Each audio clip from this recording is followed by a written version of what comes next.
सारे गांव में मथुरा का सा गठीला जवान ना था। कोई 20 बरस की उम्र थी। गौएं चराता, दूध पीता, कसरत करता, कुश्ती लड़ता और सारे दिन बांसुरी बजाता, हाट में विचरता। ब्याह हो गया था पर अभी कोई बाल बच्चा ना था। घर में कई हल्की खेती थी, कई छोटे बड़े भाई थे। वे सब मिलजुल कर खेती बाड़ी करते थे। मथुरा पर सारे गांव को गर्व था। सारे घर की यही अभिलाषा थी कि मथुरा पहलवान हो जाए और अखाड़े में अपने सवाय को पछाड़े। गर्मियों के दिन थे। ताल तलैया सूखी पड़ी थी। जोरों की लू चलने लगी थी। गांव में कहीं से एक सांड आ निकला और गऊओं के साथ हो लिया। सारे दिन गऊओं के साथ रहता।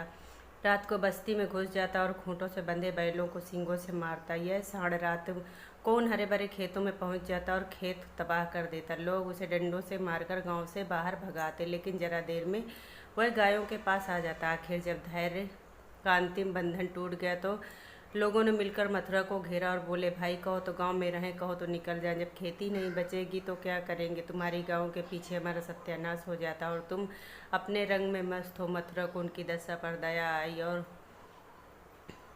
वह सांड को भगाने के लिए तैयार हो गया। एक आदमी बोला, दूर तक भगाना, नहीं तो फिर लौट आएगा। मथुरा ने कंधे पर लाठी रखते हुए उत्तर दिया, अब लौट कर ना आएगा। चिलचिलाती दोपहरी थी। मथुरा सांड को भगाने के लिए जाता।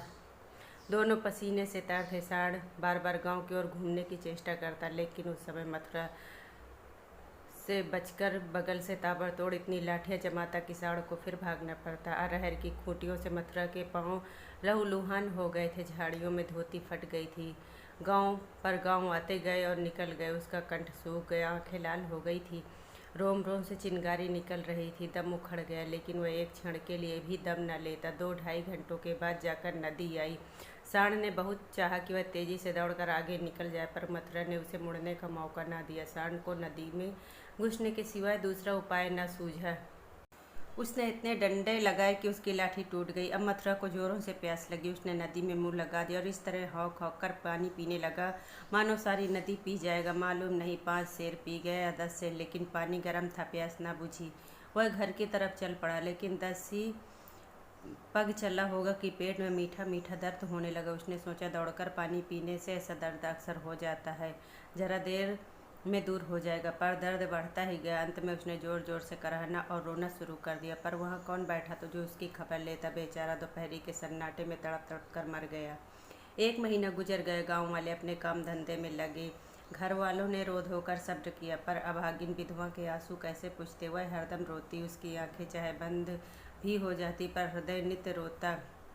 किस आधार पर जीऊँगी? इसके लिए तो जीवन का एक आधार चाहिए था, जिसे वह अपना सर्वस्व समझे, जिसके लिए वह जिए, जिस पर घमंड करे। घर वालों को यह गवारा न था कि दूसरे घर में जाए, इससे बदनामी की होगी। और ऐसी सुशील, काम में दक्ष, लेन देन में चतुर और रंग रूप में सराहनीय स्त्री किसी दूसरे के घर जाए, ये भी ससुराल वालों को मंजूर नहीं था। अनूपा का भाई उसे विदा कराने आ पहुंचा। अब तो घर वालों में खलबली मची, पंचायत होने लगी। यह निश्चय हुआ कि अनूपा पर छोड़ दिया जाए, जी चाहे रहे। यहाँ वालों को विश्वास था कि अनूपा इतनी जल्दी दूसरा घर करने को राजी न होगी। 2-4 बार ऐसा कह चुकी थी, लेकिन उस वक्त जो पूछा गया तो वह जाने को तैयार हो गई। आखिर उसकी विदाई का सामान इकट्ठा होने लगा। डोली आ गई। गांव भर से औरतें उसे देखने आई। अनूपा सास के पैरों में गिरकर बोली, अम्मा कहा सुना, माफ़ करना। जी में तो था कि इसी घर में पड़ी रहूं, पर भगवान को मंजूर नहीं। यह कहते कहते उसकी जबान बंद हो गई। सास करुणा से विलय हो उसे बोली, बेटी जहाँ भी जाओ सुखी रहो। हमारे भाग्य ही फूटे थे, नहीं तो क्या तुम्हें इस घर से जाना पड़ता? भगवान का दिया सब कुछ है, पर उन्होंने जो नहीं दिया उसमें अपना क्या बस। आज तुम्हारा देवर सयाना होता तो बिगड़ी बन जाती। तुम्हारे मन में बैठे तो इसी को अपना समझो, पालो पोसो, बड़ा हो जाएगा तो सगाई कर दूंगी। यह कहकर उसने अपने सबसे छोटे लड़के वासुदेव से पूछा, क्यों रे भौजाई से शादी करेगा? वासुदेव की उम्र 5 साल से अधिक न थी। अब कि उसका ब्याह होने वाला था, बातचीत हो चुकी थी। बोला, तब तो दूसरे घर न जाएगी ना?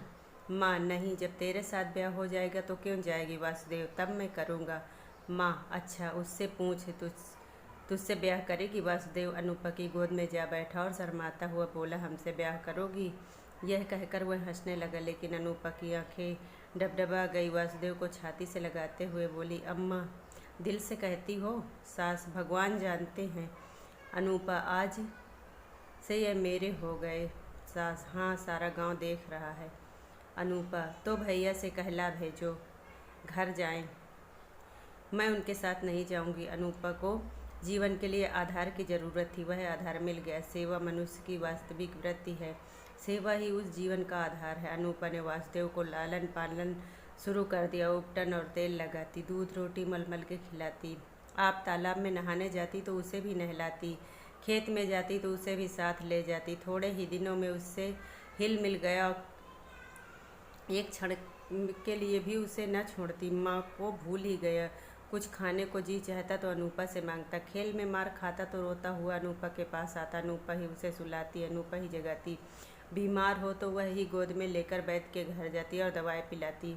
गांव के स्त्री पुरुष उसकी यह प्रेम तपस्या देखते और दांतों तले उंगली दबाते। पहले बिरले ही किसी को उस पर विश्वास था। लोग समझते थे 1-2 साल में इसका जी उब जाएगा और किसी एक तरफ का रास्ता लेगी। इस दूधमुहे बालक के नाम पर कब तक बैठी रहेगी। लेकिन यह सारी आशंकाएं निर्मूल निकली। अनूपा को किसी ने अपने व्रत से विचलित न देखा। जिस हृदय में सेवा के स्रोत बह रहा हो, स्वाधीन सेवा का, उसमें वासनाओं के लिए कहाँ स्थान। वासना का वार निर्मम, आशाहीन, आधारहीन प्राणियों पर ही होता है।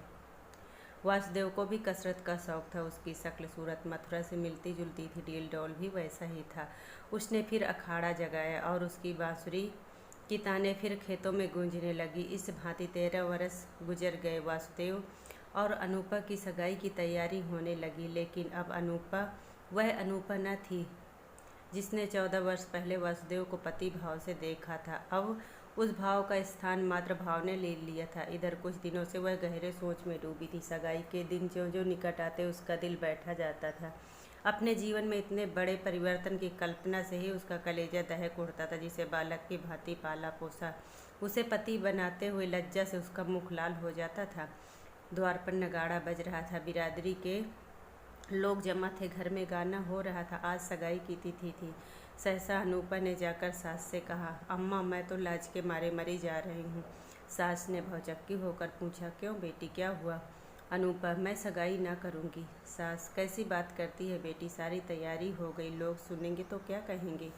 अनूपा, जो चाहे कहें, जिसके नाम पर 14 वर्ष बैठी रही उसी के नाम पर अब भी बैठी रहूँगी। मैंने समझा था मर्द के बिना औरत से रहा नहीं जाता होगा। मेरी तो भगवान ने इज्जत आबरू निभा दी। जब नई उम्र के दिन कट गए तो अब कौन चिंता है। वासुदेव की सगाई कोई लड़की खोज कर दो। जैसे अब तक उसे पाला उसी तरह अब उसके बाल बच्चों को पालूंगी। सास ने अनूपा को गले से लगा लिया। दोनों की आंखों में आंसू थे, लेकिन खुशी के। दोस्तों, अगर कहानी पसंद आई हो तो प्लीज़ इसे लाइक कर देना और चैनल को सब्सक्राइब कर लेना।